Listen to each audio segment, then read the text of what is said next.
What is Justice? Justice, Law, and Politics in the Mirror of Science by Hans Kelsen. Quotes. What is Justice?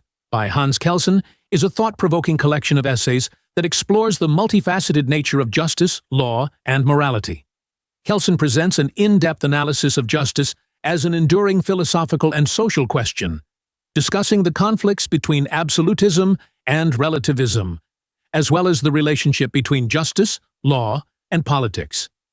The book delves into diverse perspectives on justice, ranging from classical theories to modern approaches, emphasizing the complexities of defining justice within the framework of human society and legal systems. Kelsen's examination not only dissects historical and religious views, but also highlights the tension between ideal justice and the practical application of laws. Quote 1. Justice is primarily a possible, but not a necessary, quality of a social order regulating the mutual relations of men. Kelsen introduces the concept of justice as a contingent property of societal systems, not as an inherent necessity.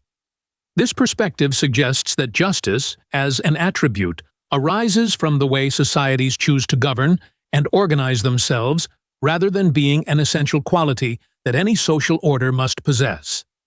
It shifts the discussion from viewing justice as a given to seeing it as a result of collective decisions and structures. Quote 2.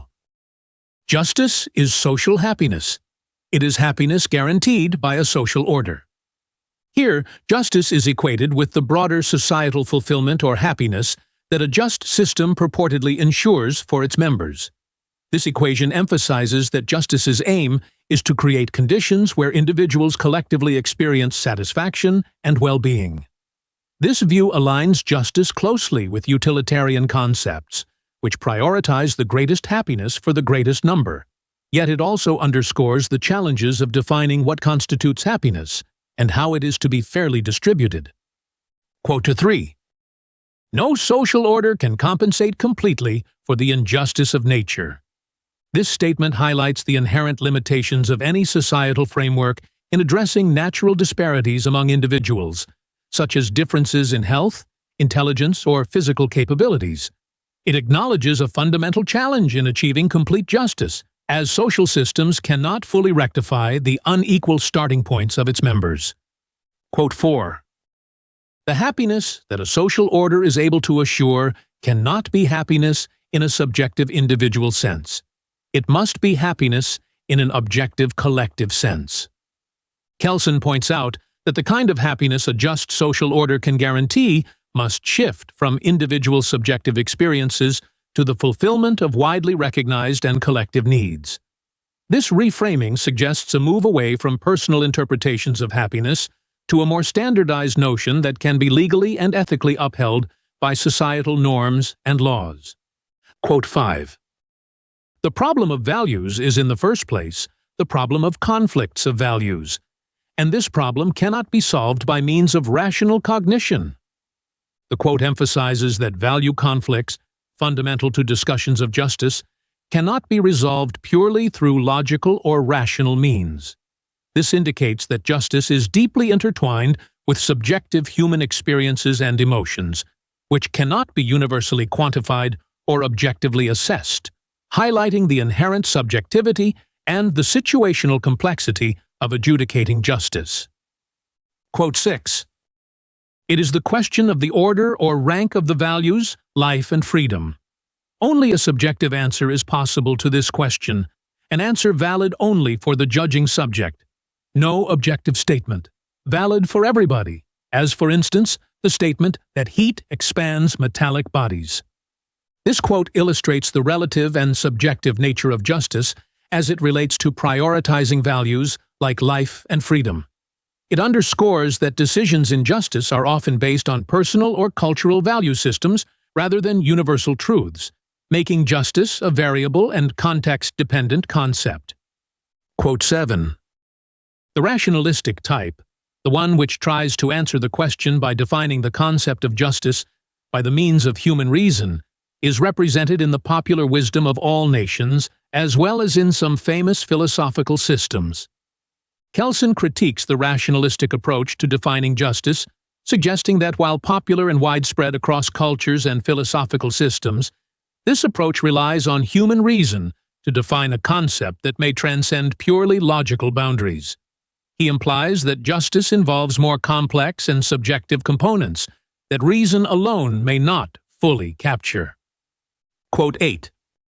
The principle of equality, if applied to the relationship between labor and product, leads to the maxim, for an equal quantity of labor, an equal quantity of the product. This quote reflects on the principle of equality in economic contexts, specifically critiquing how it is interpreted and applied within different economic systems.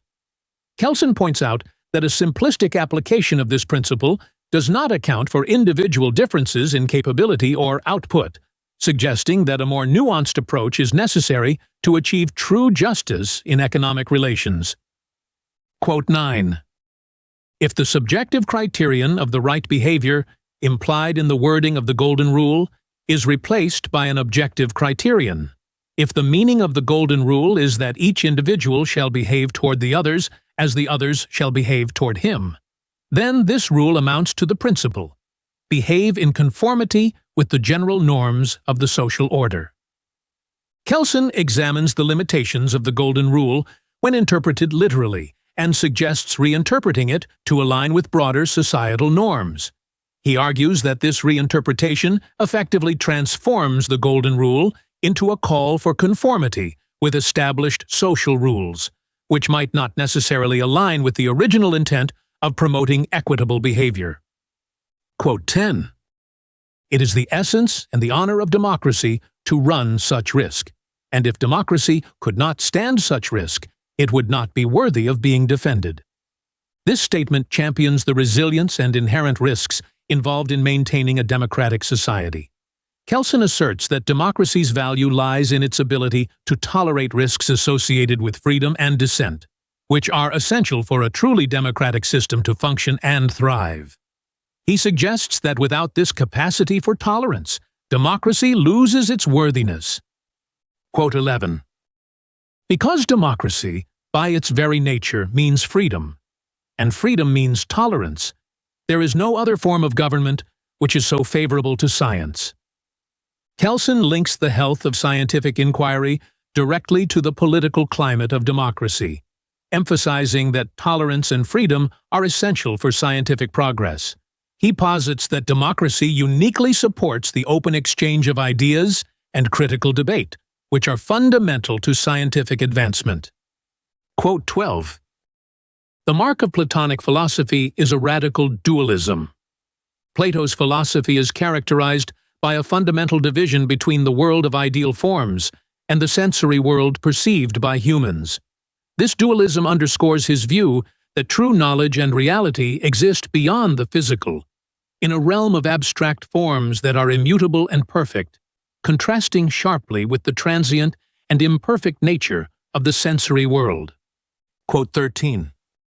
It is evident that the key to all the oppositions in which Platonic thought moves, the real meaning of Platonic dualism, is to be found in the basic treatment of good and evil. Plato's philosophy hinges on the contrast between good and evil, which manifests across various dichotomies such as the ideal and the sensory, truth and opinion. This fundamental ethical opposition underpins his broader metaphysical and epistemological inquiries, suggesting that moral considerations are central to understanding reality and knowledge in his philosophical system. Quote 14. In the pure system of the good, there is no place for evil. Within Plato's ideal realm, evil has no true existence. It is seen as a deficiency or absence of good rather than a substantive entity. This concept reinforces the notion that what is truly real and valuable is inherently good, while evil is merely a shadow or illusion lacking genuine substance. Quote 15. The intellectual activity of great moralists is rooted in their personal life to a greater extent than is true of other thinkers, because all speculation of good and evil arises out of profound moral experience. Plato's philosophical pursuits, particularly his exploration of good and evil, are deeply influenced by his personal experiences and moral reflections. This personal investment in moral issues shapes his philosophical output, making his work not just an intellectual exercise, but also a reflection of his ethical concerns and convictions. Quote 16. The pedagogical and political passion of Plato, however, has its origin in his eros. Plato's drive to educate and reform society is intricately linked to his concept of eros, or passionate love, which for him is a motivating force behind both personal relationships and broader societal interactions. His philosophy seeks to channel this passionate energy into the creation of a just and moral society, highlighting the interconnectedness of personal affections and political ideals. Quote 17. These choruses shall be required to sing the songs which are prescribed by the government, songs embodying teachings which are of use to the state. Above all, they must proclaim the teaching that justice is conducive to happiness, injustice to unhappiness. This statement reveals Plato's advocacy for using state-controlled art forms to promote moral and civic virtues among the populace. By integrating philosophical teachings about justice into public performances, Plato suggests that the state can cultivate a more moral society. This approach reflects his belief in the potential of state institutions to shape the character and values of citizens, promoting a view of justice that aligns with societal well-being and stability. Quote 18. And even if the state of the case were different from what it has now proved to be by our argument, could a lawgiver who was worth his salt find any more useful fiction than this, or one more effective in persuading all men to act justly in all things willingly and without constraint? Plato contemplates the use of noble lies or beneficial fictions to maintain social harmony and encourage just behavior among citizens. This rhetorical question underscores his pragmatic approach to governance, where truth may be subordinated to the higher goals of social cohesion and moral conduct. It highlights a complex aspect of Platonic philosophy that wrestles with the ethics of truth and manipulation within the context of achieving greater societal goods. Quote 19. It is conceivable that there will be opposition to this program from the old men, for it is natural that with increasing years one feels a growing timidity about singing and dancing in public. Thus, it will be necessary to see that the members of the third or Dionysian chorus are induced to intoxication under the direction of a government official. This passage illustrates Plato's willingness to use manipulation, even to the point of inducing intoxication, to overcome social resistance and ensure participation in state-sanctioned activities. It reflects his belief in the necessity of sometimes coercive measures to maintain the social order and promote the state's vision of justice, highlighting the tension between individual autonomy and state interests in his philosophy. Quote 20. In this drunken state, they may be as easily managed as children. These statements are the more remarkable because Plato is clearly aware of the dangers of alcoholism and desires that the consumption of wine by the rest of the population be severely limited. Here, Plato acknowledges the risks and ethical dilemmas associated with using intoxication as a tool for social control. Despite recognizing the harmful effects of alcohol, he considers its strategic use essential for achieving compliance with civic duties among more reluctant segments of the population.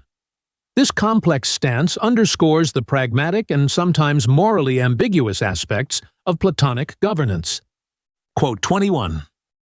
Indeed, he goes so far as to propose the suppression of all liberty of thought by instituting a state monopoly upon ideology, thus establishing a dictatorship to which not only the will and activity of men must submit, but also their opinions and beliefs. Plato's proposal to control ideological expression reflects his deep concern with maintaining a unified moral and intellectual framework in the state.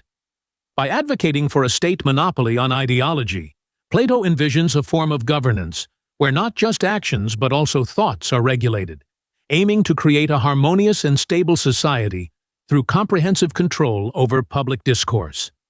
This idea points to his broader philosophical goal of aligning the polity with the ideals of justice and goodness, albeit at the cost of individual freedoms. Quote 22. The notion that the law of causality absolutely determines all events has been shaken, and if this law is not to be entirely eliminated from scientific thinking, its interpretation must at least be essentially modified. The realization that the classical view of causality in physics may need rethinking signifies a profound shift in our understanding of the universe. It suggests that events may not be as rigidly predetermined by previous conditions as previously thought, which could lead to a broader re-evaluation of how determinism is viewed across various fields of study, from physics to philosophy. Quote 23. We are here assuming that causality is not a form of thought with which human consciousness is endowed by natural necessity, what Kant calls an innate notion, but that there were periods in the history of human thought when men did not think causally. This reflection posits that the principle of causality, once thought to be a fundamental aspect of human cognition, might instead be a developed concept that emerged over time. This challenges the perception of causality as innate, and suggests it evolved as humans sought to explain and predict the workings of the world around them. Quote 24. For primitive man, there is no such thing as nature in the sense of a connection of elements determined by causal laws and distinct from society. This observation highlights how early human societies perceived the natural world not as a separate realm governed by impersonal laws, but as an extension of their social and communal lives. This anthropocentric view reflects the integration of human experience with the environment, where social norms and relationships were projected onto natural phenomena. Quote 25. The fundamental rule of the primitive social order, however, is the principle of retribution, which completely dominates the thoroughly social consciousness of primitive man. The principle of retribution, wherein good is returned for good and evil for evil, underscores early human efforts to maintain social order and justice. This retributive approach governed not only interpersonal interactions, but also shaped early human understanding of natural events, where natural phenomena were often seen as responses to human actions. Quote 26. Greek natural philosophy, the first great attempt at scientific comprehension of reality, was still affected by the conception of values derived from the social sphere. The initial attempts by Greek philosophers to understand the universe were heavily influenced by social and ethical values, indicating that early scientific thought was not free from cultural and societal biases. This confluence of natural philosophy with ethical and social norms underscores the contextual nature of scientific inquiry, where understanding of the natural world was deeply intertwined with the prevailing social order and its values. Quote 27. The cause is responsible for the effect. The internal connection between the two elements of the law of causality, cause and effect, has a normative character. This assertion places the concept of causality within a normative framework, where the cause not only precedes, but is also responsible for its effect. This normative character implies that the relationship between cause and effect isn't merely observational, but is imbued with a sense of duty or expectation, much like ethical or legal norms dictate certain behaviors. Quote 28. After the victory of Christianity, the principle of an absolutely valid causality, to which there was no exception, a law inherent in nature, as developed in the atomistic theory and taken over later by Epicurus and his followers, was in danger of being lost again in the theological view of the world that prevailed in the Middle Ages. This passage reflects on how the rise of Christian doctrine in the Middle Ages challenged the previously held scientific principles of causality, which were seen as absolute and inherent laws of nature. The theological worldview introduced notions of divine intervention and purpose that were at odds with the idea of inviolable natural laws, marking a significant shift in the understanding of causality. Quote 29. Hume showed that there is in nature no causality in the sense of a necessary connection, but only a regular succession of events. Hume's skepticism about causality argued that what we perceive as causal connections are merely consistent sequences of events. His critique fundamentally challenged the notion of inherent causality in nature, proposing instead that these connections are constructs of human habit and expectation rather than objective features of reality. Quote 30. The idea that the connection between cause and effect has the character of absolute necessity cannot be the result of a custom or habit of thought. This statement critiques the view that the necessity observed in causal relationships can be fully explained as a product of habitual thinking. It suggests that such a strong belief in the necessity of causality likely stems from deeper, perhaps instinctual or culturally ingrained, human tendencies to seek order and predictability in the environment. Quote 31.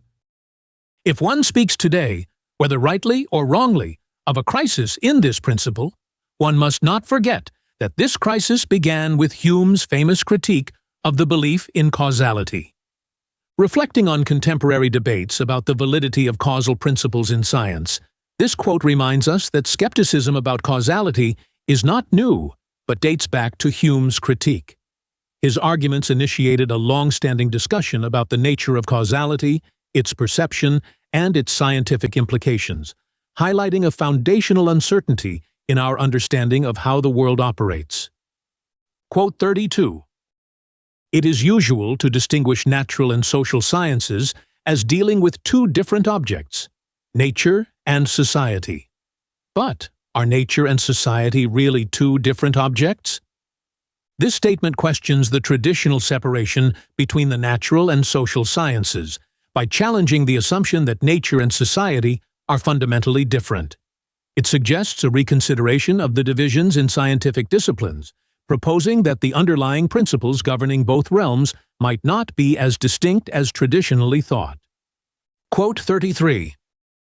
However, if we analyze our propositions concerning human behavior, we find that we connect acts of human beings with one another and with other facts, not only and exclusively according to the principle of causality, but according to another principle quite different from that of causality. Here, it's highlighted that human behavior is not only analyzed through the lens of causality, but also through another principle that significantly differs from causality. This suggests that our understanding of human actions in social contexts involves considerations beyond mere cause and effect, incorporating other dimensions that traditional natural sciences might not account for. Quote 34. Law is a most characteristic and highly important social phenomenon, and the science of law is probably the oldest and most developed social science. The statement underscores the significance of law as a central element of social structure and its study as a foundational social science.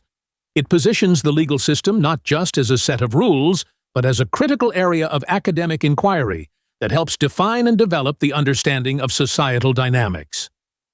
Quote 35.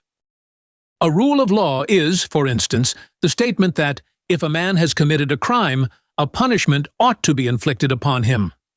This illustrates the concept of legal normativity, where laws do not merely describe what happens as natural laws do, but prescribe what should happen. It contrasts the deterministic nature of causality in physical sciences with the normative prescriptions in law, highlighting a fundamental difference in how outcomes are linked to actions in legal contexts versus natural events. Quote 36.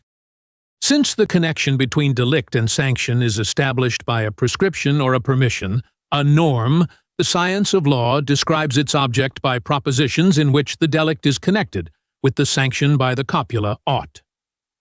The quote reflects on the normative nature of legal reasoning, which uses the concept of ought to establish a connection between an act, delict, and its consequence, sanction. This differs fundamentally from the causal connections studied in natural sciences, emphasizing the role of human judgment and societal values in forming legal links. Quote 37. The connection between heat and expansion in our example is that of cause and effect. This quote illustrates a fundamental concept in the study of natural phenomena, where specific conditions, heat, reliably produce predictable outcomes, expansion. It exemplifies the principle of causality in natural science, which seeks to explain the world by identifying consistent, reproducible relationships between different elements. Quote 38. But the connection between a delict and a legal sanction is established by an act or acts of human beings, by a law-creating act, that is, an act whose meaning is a norm. This highlights a crucial difference between natural and social sciences. In law, the relationships between actions and consequences, like crimes and punishments, are not the result of impersonal forces, but are deliberately constructed through human legislation and societal norms. This distinction underscores the role of human agency in the formation of legal systems. Quote 39.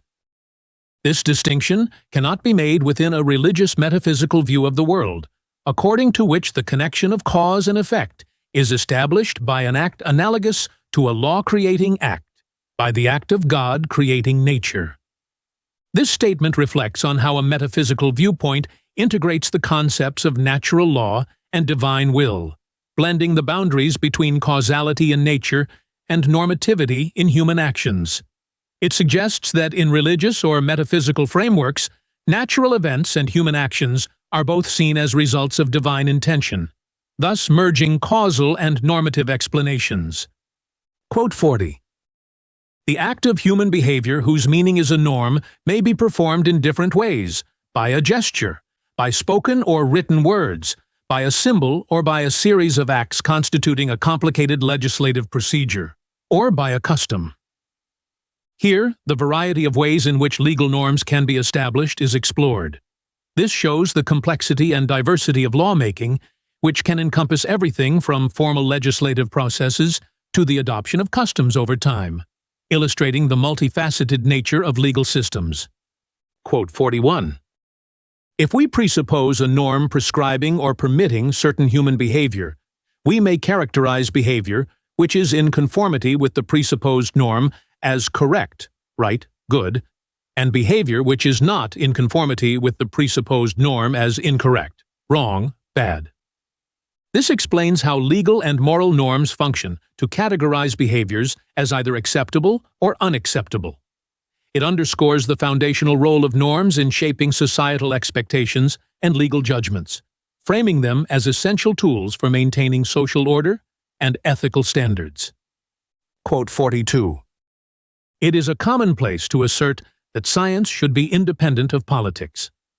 This statement posits that the pursuit of knowledge through scientific means should remain unaffected by political agendas or pressures, underscoring a fundamental principle that seeks to keep scientific inquiry pure and objective, free from the biases that political influences might impart. Quote 43. Politics as the art of government, that is to say, the practice of regulating the social behavior of men, is a function of will and, as such, an activity which necessarily presupposes the conscious or unconscious assumption of values. Here, politics is defined as inherently value-laden, driven by will and the imposition of values through governance. This definition frames politics as fundamentally different from science, which ideally operates on the basis of objective inquiry rather than subjective value judgments. Quote 44. Science is a function of cognition. Its aim is not to govern, but to explain. This delineates the primary purpose of science, to explain the world through observation and reasoning, contrasting sharply with politics, which aims to govern or regulate based on values and objectives. This distinction is critical for understanding why and how science should remain independent from political influences. Quote 45. The principle of excluding value judgments from the field of science seems to have an exception. This observation introduces the idea that while science generally eschews value judgments to maintain objectivity, the concept of truth as a value seems to be an intrinsic exception. This notion challenges the strict separation between value-free science and value-driven political endeavors, suggesting a nuanced relationship between truth and scientific inquiry.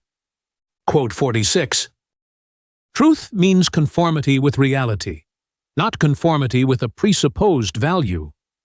This clarifies that truth in science is measured by its alignment with reality, distinguishable from values which are subjective and often prescriptive.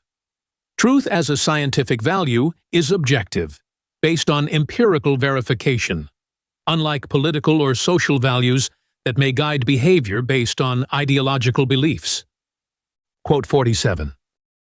In describing the law by rules of law, the science of law does not exercise the function of a social authority, which is a function of will, but the function of cognition.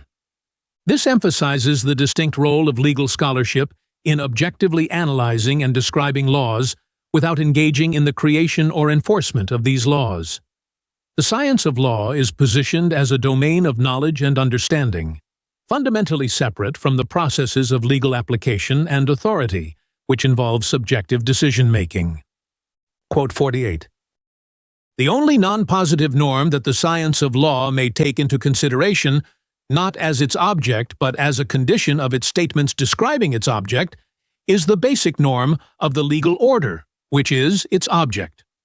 Here, it is outlined that while the science of law focuses on positive norms, those established through deliberate acts of legislation, it must also consider the foundational, non-positive norms that underpin the legal system. These basic norms, though not the primary focus of legal study, are crucial for contextualizing and legitimizing the positive laws that are the primary focus of legal inquiry. Quote 49.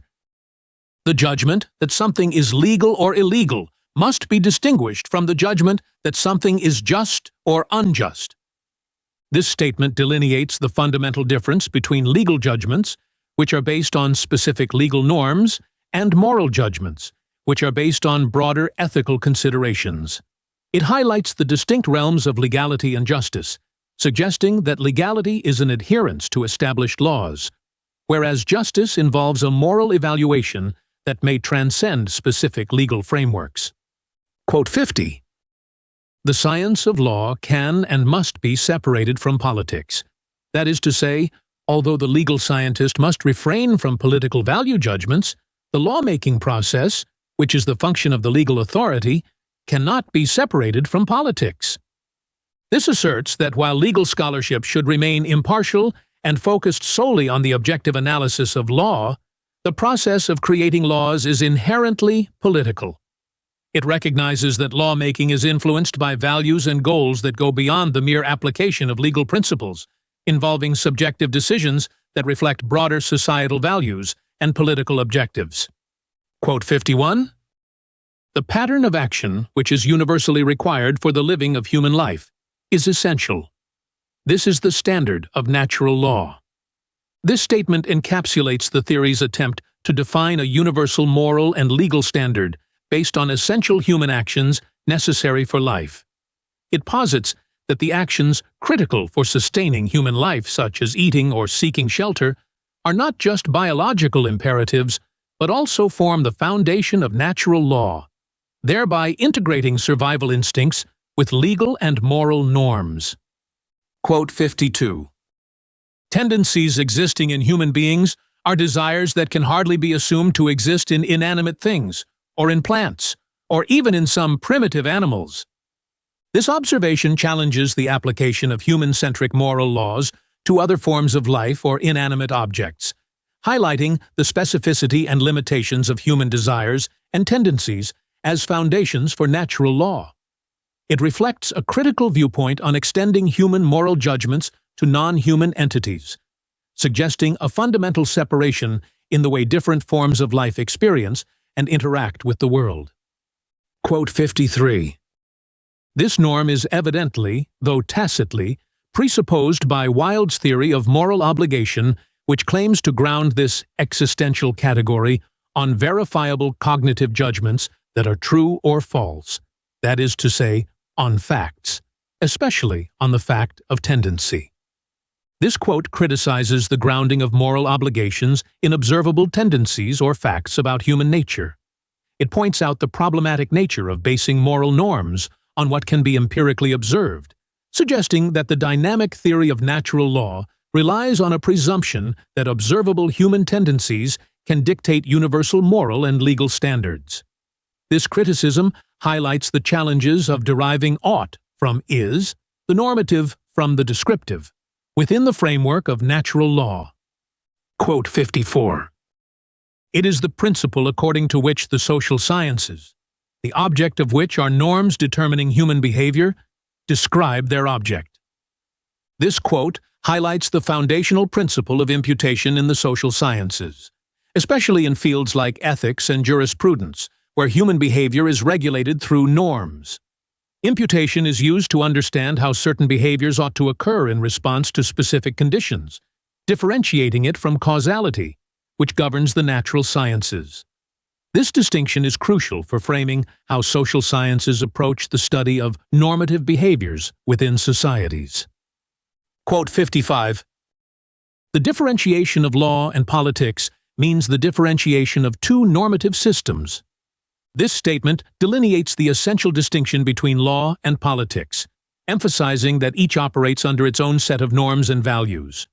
Law is seen as a system of rules that govern behavior and maintain order, while politics involves the broader governance and policy-making processes that guide how those laws are created and enforced.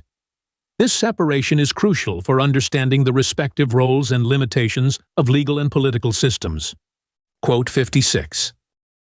Although the science of law can and must be separated from politics, that is to say, although the legal scientist must refrain from political value judgments, the lawmaking process, which is the function of the legal authority, cannot be separated from politics. Here, the inherent political nature of lawmaking is acknowledged, even as it stresses the importance of maintaining a clear separation between the objective study of law and the subjective processes of political decision-making. This dualism reflects the complexity of legal systems, where the creation and interpretation of laws are influenced by political values and agendas, yet require objective analysis to ensure fairness and justice. Quote 57. The misuse of the distinction between the legal and the political is one of the most effective, although not the only, means employed to confound the science of law with politics. This quote criticizes the common misuse of the legal-political distinction, which can lead to the politicization of legal concepts and undermine the objectivity necessary for legal analysis. It highlights the challenges faced by the legal community in maintaining the integrity of legal science amidst political pressures and manipulations, which can blur the lines between objective law and subjective politics. Quote 58. Only the realization of essential tendencies is good, and only the frustration of these tendencies is evil. This statement sets the foundation for the dynamic theory of natural law, positing that the fulfillment of inherent human tendencies is morally good, whereas their obstruction is considered evil. This perspective emphasizes a naturalistic view of morality that aligns human behavior with the innate needs and tendencies perceived as essential for human life. Quote 59. Human existence is constituted by diverse tendencies, some shared by every human individual and indispensable to human life, others peculiar to certain individuals or groups, and dispensable. This distinction between universal and individual tendencies forms a critical part of this natural law theory, suggesting that some human inclinations are universally necessary, thus forming a basis for universal rights, whereas others are more subjective and not essential for the collective survival or moral framework. Quote 60. If the norms of natural law are to be grounded on natural desires, that is, desires shared in common by all human beings, it is hardly possible to establish a system of natural norms regulating the social life of men. This quote critiques the practicality of basing a system of natural law solely on natural desires, pointing out the limitations and potential absurdity of deriving legal and moral norms from such a foundation. It underscores the challenge of building a comprehensive legal or moral system based on desires that may not universally translate into a coherent set of rules or principles. Quote 61. The statement that a virtue lies somewhere between two vices is a figure of speech. Its meaning, without the use of a metaphor, is, if we compare a virtue with two vices, the virtue is neither the one nor the other vice. This highlights Aristotle's use of the concept of the mean in ethics, which is often misunderstood as a literal middle ground between extremes. Instead, it articulates the idea that virtue is distinct from any form of vice, emphasizing that virtues are defined not by proximity to failure, but by their own qualities. Quote 62. Although the ethics of the Mesotes doctrine pretends to establish in an authoritative way the moral value, it leaves the solution of its very problem to another authority, the determination of what is evil or a vice, and, consequently, also the determination of what is good or a virtue. This quote points to a critical analysis of Aristotle's Mesotes, mean doctrine, suggesting that while it aims to set a standard for moral values, it actually relies on pre-established norms of what is considered good or bad, essentially sidestepping the task of defining these values independently. Quote 63. Justice in the sense of lawfulness is a social virtue. By lawfulness, Aristotle undoubtedly understands conformity to positive law. Here, the concept of justice is linked to the observance of law, or lawfulness, suggesting that Aristotle views the adherence to the established laws of a community as a cornerstone of justice. This interpretation binds the concept of justice to the actual laws that govern societal behavior. Quote 64. The principle of distributive justice is proportional equality. That justice involves at least 4 terms, namely 2 persons for whom it is just, and 2 shares which are just. This quote delves into Aristotle's idea of distributive justice, which is about fairness in how resources and honors are allocated among members of society.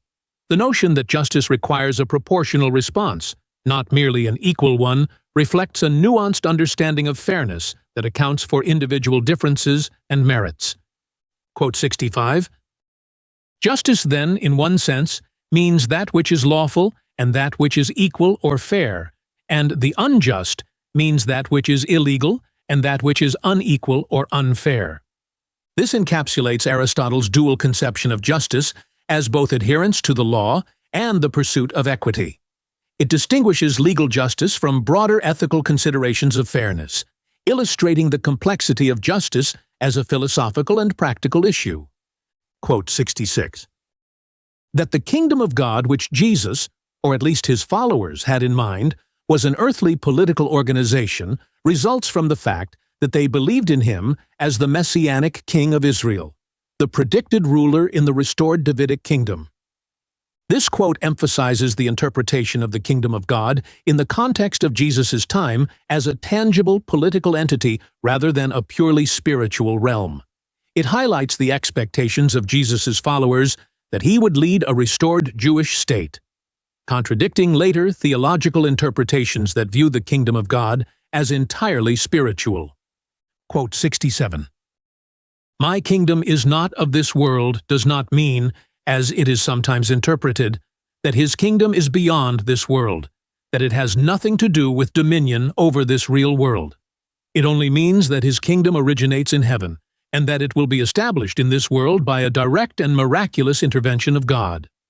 This statement reinterprets one of Jesus' most famous declarations to suggest that while the origin of his kingdom is divine, its realization is intended for the earthly plane.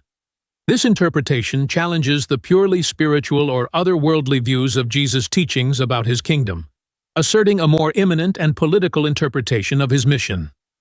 Quote 68.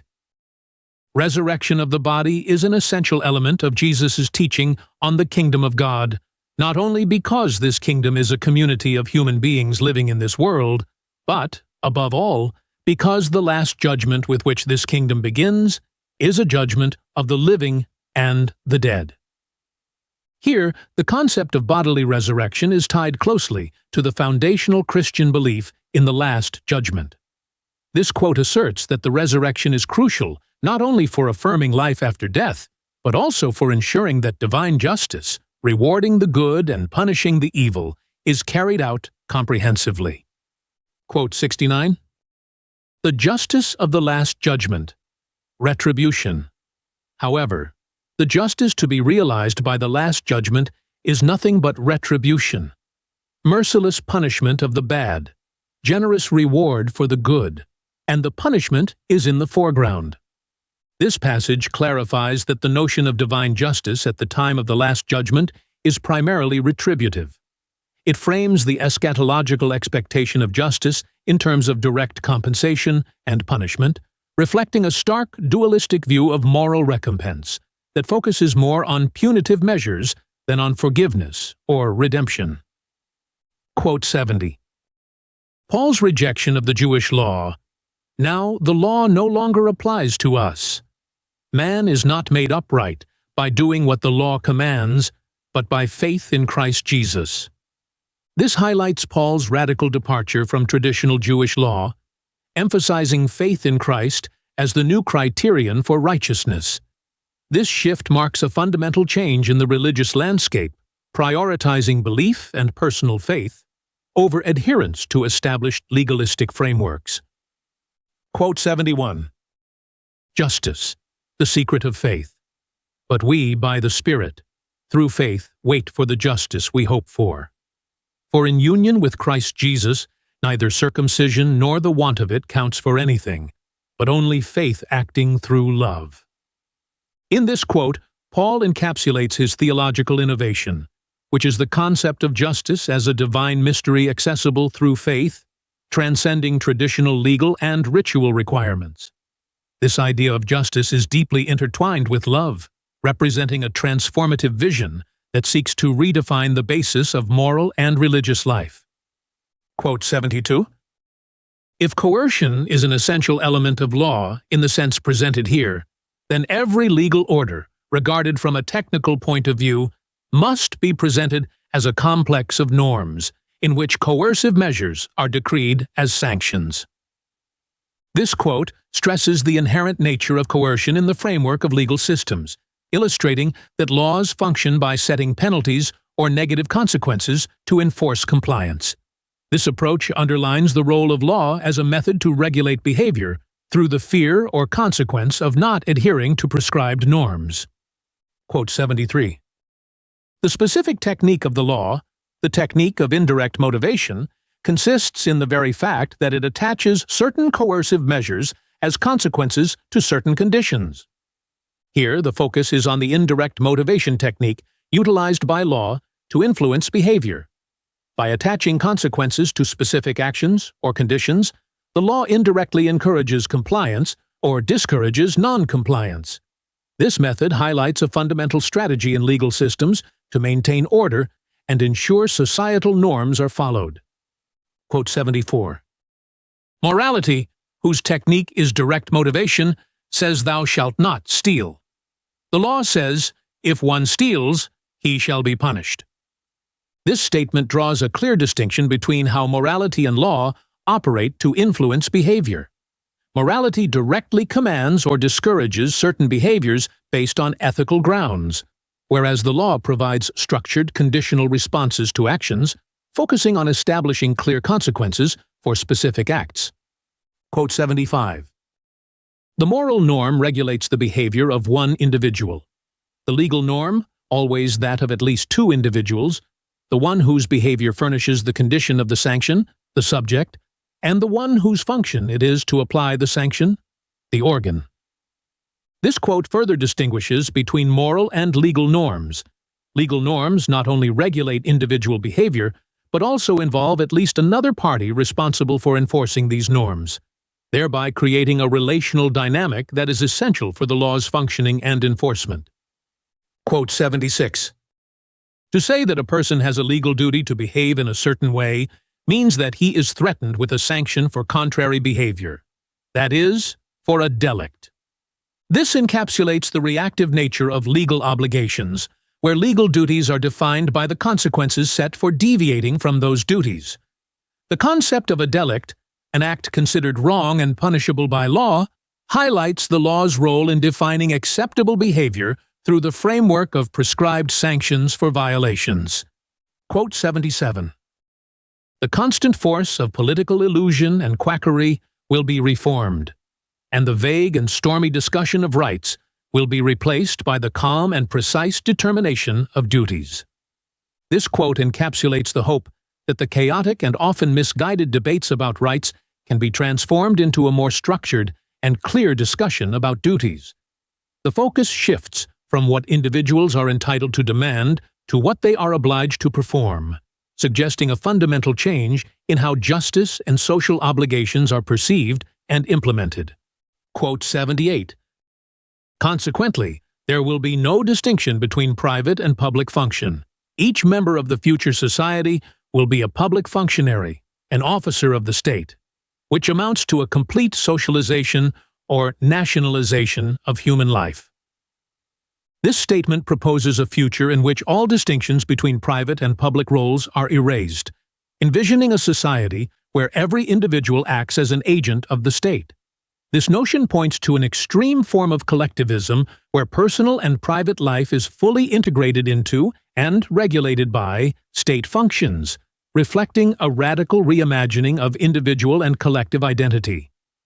Quote 79. The capitalists will consider themselves the depositors of the wealth of society, the use of which will not involve any political responsibility, except in extreme cases, but should lie under a moral supervision, necessarily open to all, from the indisputableness of its principle, and of which the spiritual authority is the natural organ. Here, the quote reflects on a redefined role for capitalists in a future society, where they are seen not as owners, but as stewards of communal wealth. This repositioning emphasizes moral rather than political accountability, suggesting a societal structure where economic actions are primarily evaluated through ethical rather than legislative lenses, overseen by a broadly accepted spiritual or moral authority. Quote 80.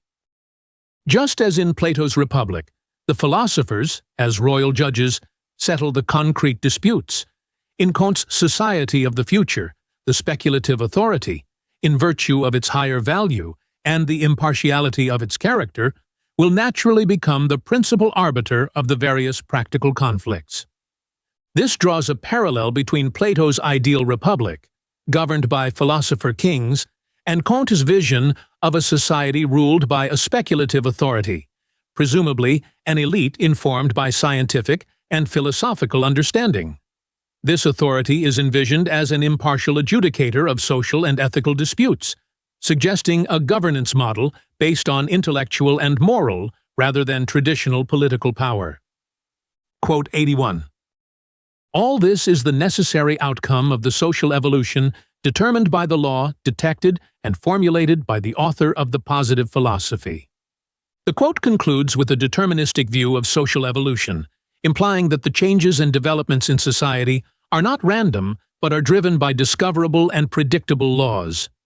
This perspective suggests that human societies are moving inexorably towards a predetermined state of organization and governance, guided by principles that can be understood and applied through the study of positive philosophy. Quote 82. That is what makes the difference between the members of a legislative body and the members of a criminal gang. The former possess the quality of legal authorities. They have the capacity of creating legal norms because a legal norm, namely the Constitution, has accorded to them this quality. This quote emphasizes the legitimacy conferred by constitutional law to the actions of a legislative body, distinguishing their legally sanctioned activities from those of a criminal gang. The essence of this distinction lies in the authorization granted by the Constitution, which empowers the legislative body to create norms that are recognized and upheld within the legal framework of the state. Quote 83. The legislative function of Parliament is based upon the Constitution. The decision of the criminal gang is not. Therefore, when Parliament passes a tax bill, it is a legal act, whereas the analogous decision of the criminal gang is an illegal act. Here, the legitimacy of parliamentary actions, such as passing a tax bill, is contrasted with the illegitimacy of similar actions taken by a criminal gang. This difference stems from the constitutional basis of the Parliament's actions, which are embedded within and governed by the legal framework, making them lawful, whereas decisions by a criminal gang lack such legal grounding and are consequently deemed unlawful. Quote 84. The norm which confers validity upon a constitution may be a previous constitution in accordance with the provisions of which the new constitution was established. In such a series of constitutions, one must historically be the first.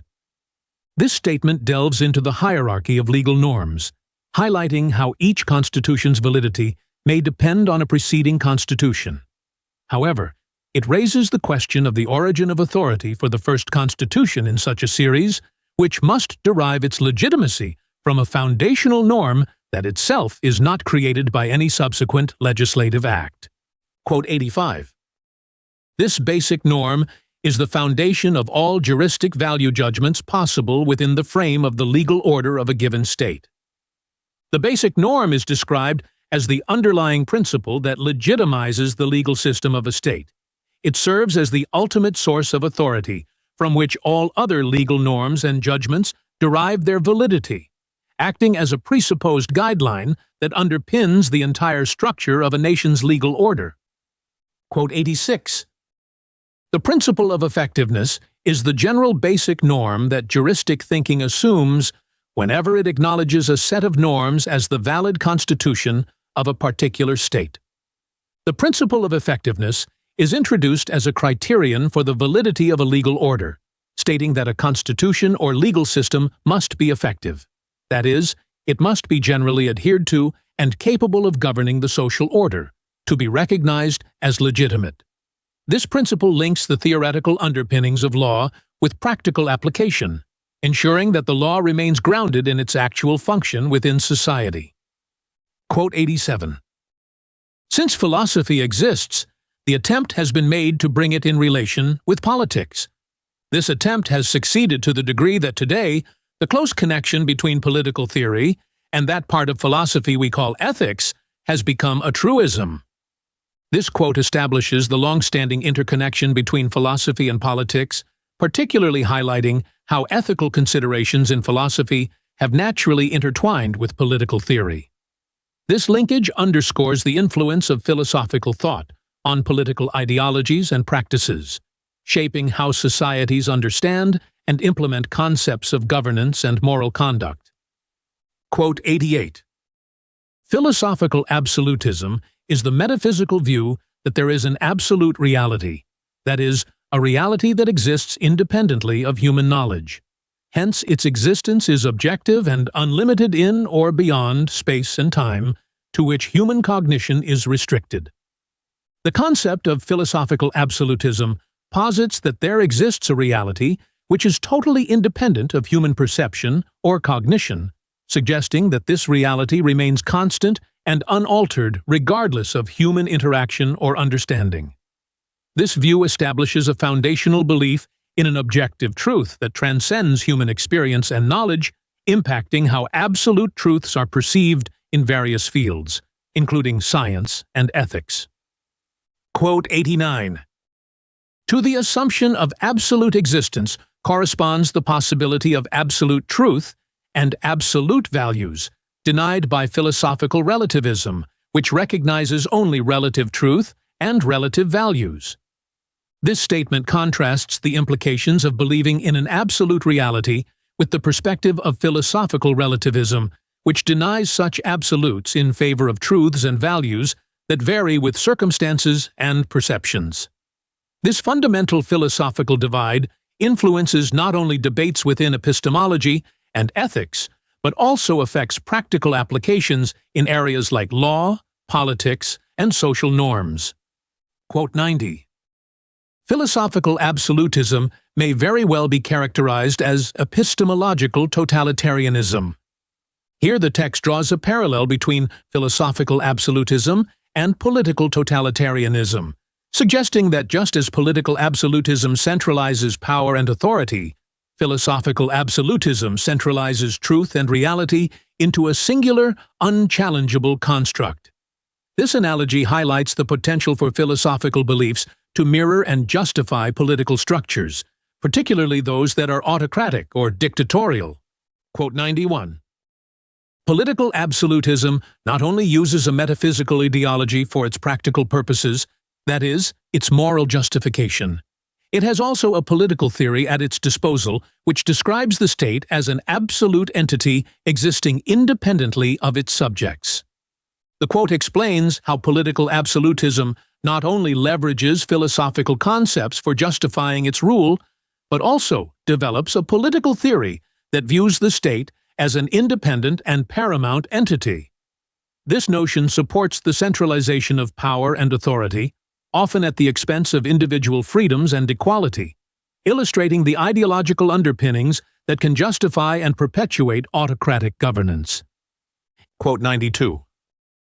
It is a characteristic element of that primitive interpretation of nature we call animism to imagine a soul, spirit, or deity within or behind the phenomena in order to explain their existence or function, and thus to substitute for a real explanation a reduplication of the world.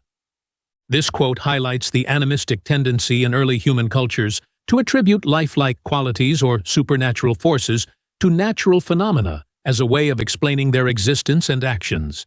This perspective suggests a simplistic and metaphorical approach to understanding the world, which modern science seeks to replace with explanations based on empirical evidence and logical reasoning. Quote 93.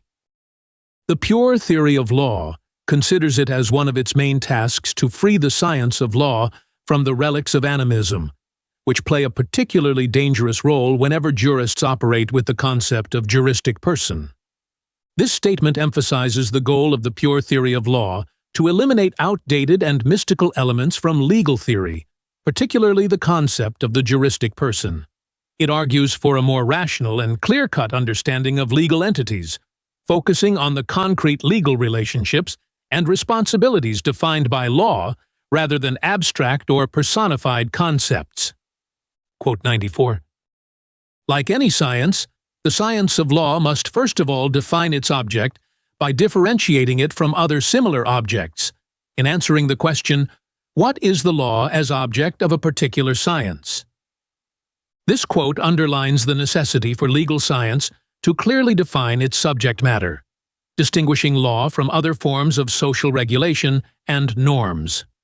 This clarification is crucial for developing a coherent and focused approach to legal studies, ensuring that the discipline remains rigorous and distinct from other social sciences.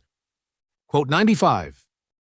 If the pure theory of law assumes that coercion is an essential element of law, it does so because a careful examination of the social orders termed law in the history of mankind shows that these social orders, in spite of their great differences, present one common element, an element of great importance in social life. They all prescribe coercive acts as sanctions.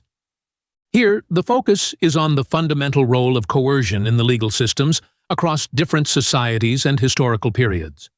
This view posits that, despite various forms of law and numerous differences in how they are structured, the ability to enforce laws through coercive measures is a unifying principle that defines the essence of law. Quote 96. Effectiveness as a condition of the validity of the law must not be confused with coercion as an essential element of the concept of law.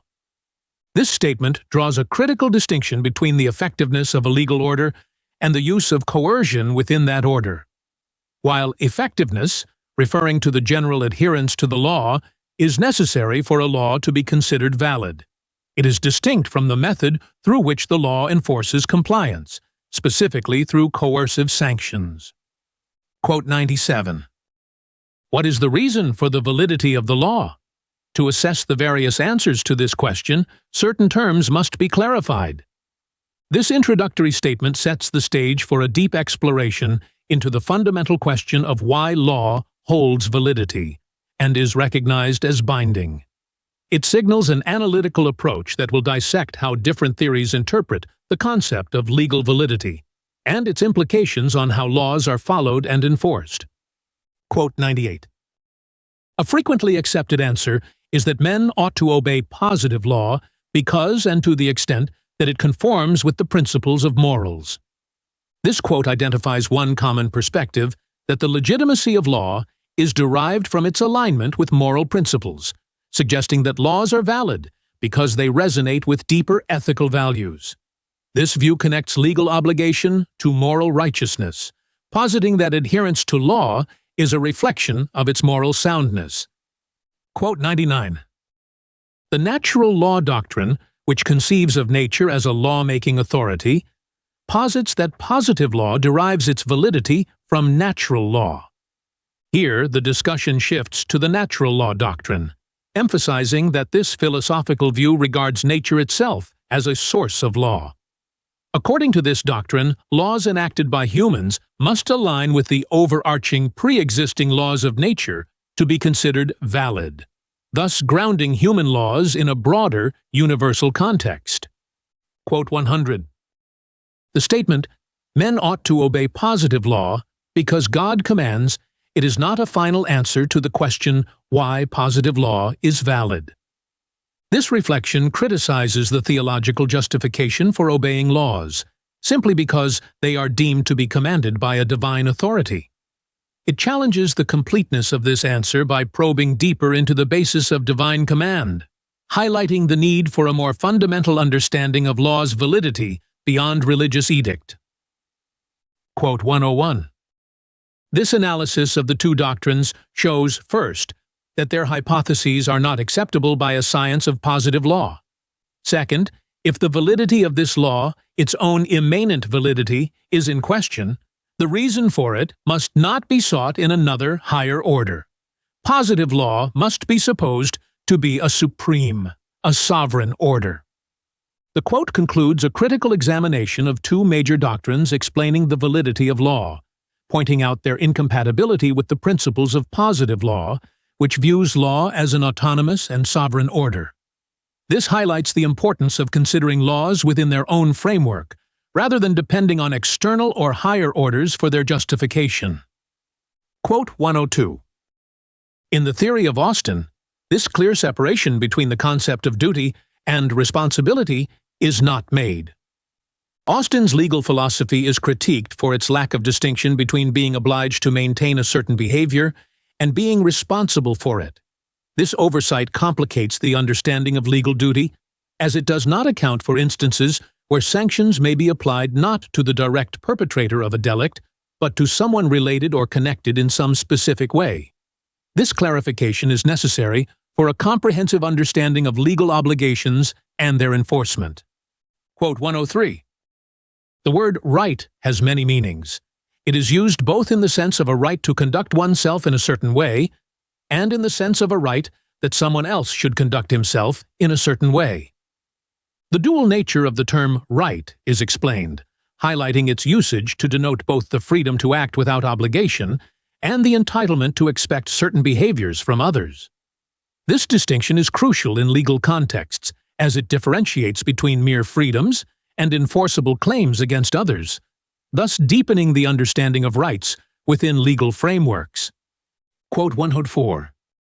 Analytical jurisprudence, as presented by Austin, regards law as a system of rules complete and ready for application, without regard to the process of their creation. It is a static theory of the law.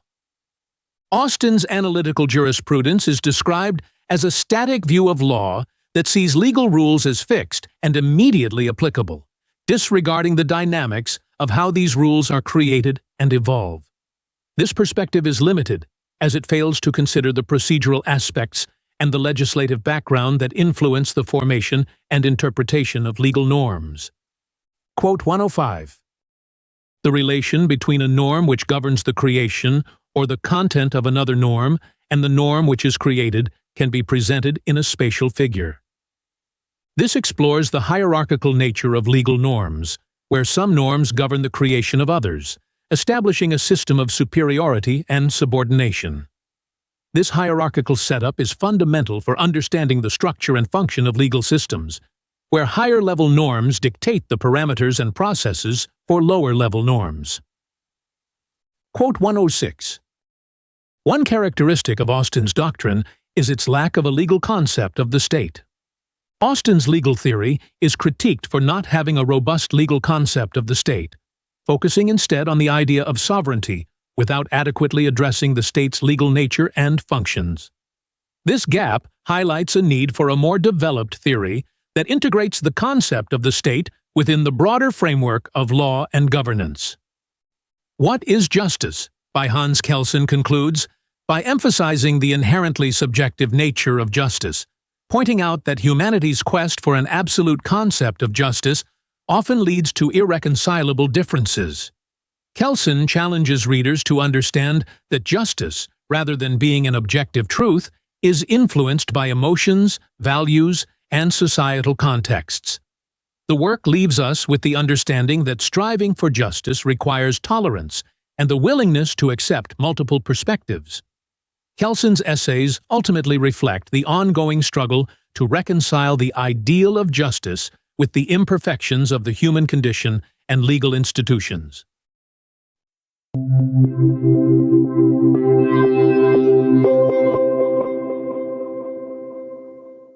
Curious to dive into the mind of Hans Kelsen? With StudyLab Pro's book GPT, it's possible. Ask questions, explore themes, and discover the depths of what is justice, law, and politics in the mirror of science, in an entirely new way. Start your conversation now by clicking on our logo. And if you're hungry for more educational content, subscribe to our channel to keep discovering, learning, and growing. Want more than just videos? Click on our logo now to join us on our platform for multiple choice tests, in-depth content, and tools to help you ace your studies. Get started now.